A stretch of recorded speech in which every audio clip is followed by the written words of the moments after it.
Imagine a world where all that we believe in we can see and touch. What role does an unseen entity play in this world? This is the paradox that has puzzled philosophers and theologians for centuries.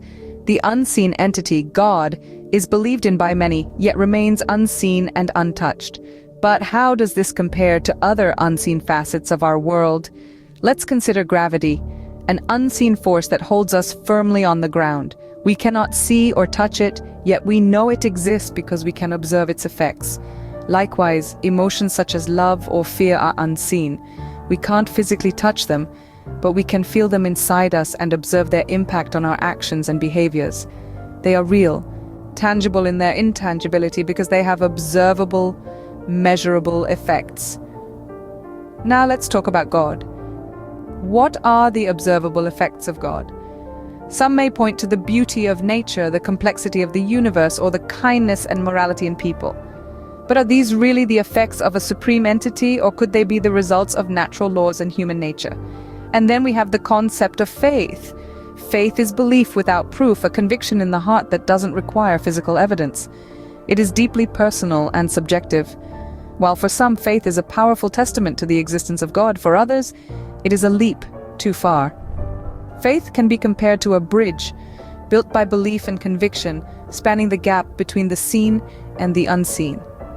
But not everyone chooses to cross that bridge. For some, the physical, observable world is enough. The paradox of an unseen God is a complex one, intertwined with personal beliefs, experiences, and perspectives. It is a journey of exploration, questioning, and introspection. So, if we cannot see or touch God, and if faith is subjective, how can we assert the existence of a supreme entity? A question that continues to fuel the fire of debate, one that we will delve deeper into as we continue our exploration. In a world filled with suffering and evil, is the existence of a benevolent God plausible? Philosophers and skeptics have grappled with this question for centuries, leading to the formulation of the problem of evil. This philosophical conundrum questions how a God who is supposedly all-powerful and infinitely good could allow evil and suffering to exist in the world. Imagine a world where innocent children suffer from hunger, where natural disasters claim thousands of lives, where injustice and inequality are rampant. If there were an omnipotent, omnibenevolent deity overseeing everything, wouldn't it make sense for them to intervene to alleviate our pain and suffering? Some may argue that free will is the answer to this problem. They suggest that God has given us the freedom to make our own decisions, even if those decisions lead to evil actions. But here's a thought. Doesn't this contradict the notion of an all-loving God? If a parent sees their child reaching for a hot stove, wouldn't they intervene to prevent harm, regardless of the child's free will? Even if we accept the free will argument, it still doesn't account for natural evil. Events like tsunamis, earthquakes, or diseases which are beyond human control. Can we still argue that free will is the reason for such disasters? The problem of evil is a philosophical challenge that has no easy answers. It reveals a glaring contradiction between the belief in a benevolent, omnipotent God and the harsh realities of our world. This contradiction has led many to question the very existence of God. There's a Latin phrase, si Deus est unde malum. It translates to, if there is a God, whence cometh evil? This question has echoed through the halls of time and is yet to be satisfactorily answered.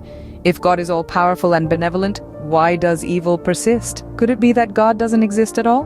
Why do some people, despite exposure to religious teachings, remain unconvinced of God's existence?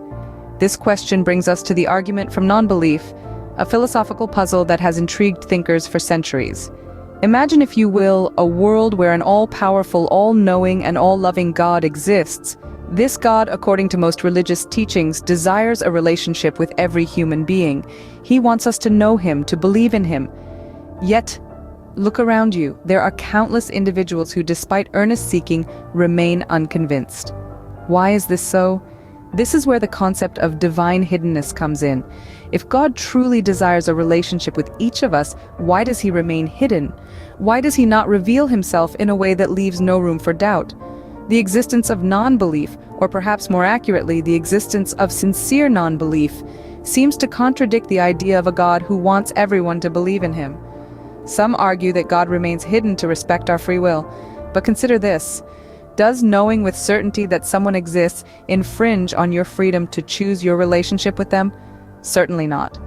Knowledge and freedom are not mutually exclusive. Others suggest that God's existence is so obvious that those who don't believe are simply refusing to see the truth. But this too seems flawed. There are many sincere seekers who, despite their best efforts, find themselves unable to believe. Are they all willfully ignorant? The argument from non-belief doesn't claim to prove God's non-existence. Rather, it presents a significant challenge to the traditional concept of God. It asks us to consider whether the prevalence of non-belief, rather than being a failing of individuals, could instead be a reflection of God's absence. So we return to our original question: why do some people, despite exposure to religious teachings, remain unconvinced of God's existence? Could the existence of non-believers be an indicator of God's non-existence? This, dear listeners, is the crux of the argument from non-belief. Can the natural world and its workings provide an explanation for the universe's existence without the need for a divine entity? Let's delve into the naturalistic explanations for the universe. These are scientific theories that do not require the existence of a god to explain the workings of the universe. One such explanation is the theory of evolution, a well-established scientific theory that explains the diversity of life on Earth.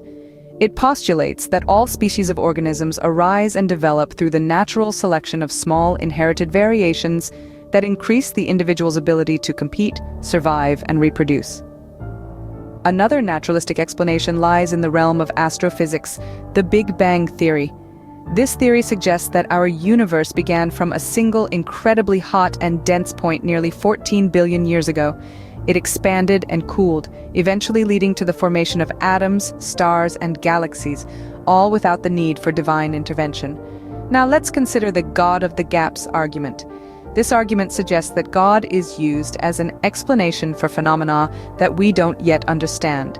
However, as our understanding of the universe expands, these gaps, where God was once believed to exist, are gradually being filled by natural explanations. For example, we once attributed thunder and lightning to the wrath of gods. Today, we understand them as natural phenomena caused by electrical discharges and atmospheric conditions. In essence, are we using the concept of God as a placeholder for our lack of understanding?